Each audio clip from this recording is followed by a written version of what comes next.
আরে ছোট বলে সব কাজ আমাকেই করতে হয়? আরে বাপরে, এটা কি?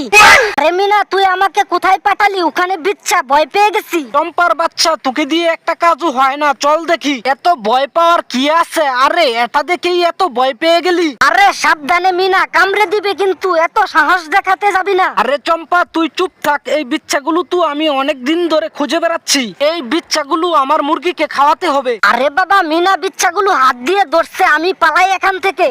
আরে মিনা, এই বিচ্ছাগুলো নিয়ে কিন্তু তুই আমার কাছে আসবি না। দাঁড়া চম্পা, আজকে এই বিচ্ছাগুলো আমি তোর বিছানায় রেখে দিব। আমাকে এরকম আরো অনেক বিচ্ছা খুঁজতে হবে। এই বিচ্ছাগুলো মুরগিকে খাওয়ালে মুরগি অনেক ডিম দিবে। এই তো এখানে অনেকগুলো বিচ্ছা জমিয়ে ফেলেছি। এখন এই বিচ্ছাগুলো নিয়ে মুরগিকে খেতে দিব। আর এই বিচ্ছাগুলো আমার মুরগি খেলে আমার মুরগি অনেকগুলো ডিম দিবে। আরে বাহ, আমার মুরগিটা তো এই বিচ্ছাগুলো নিমিষেই খেয়ে সাবার করে ফেলেছে। আরে চম্পা, উনি যদি আল্লাহকে ভালোবেসে থাকেন তাহলে ভিডিওতে লাইক ও চ্যানেলটি সাবস্ক্রাইব করে দিবেন।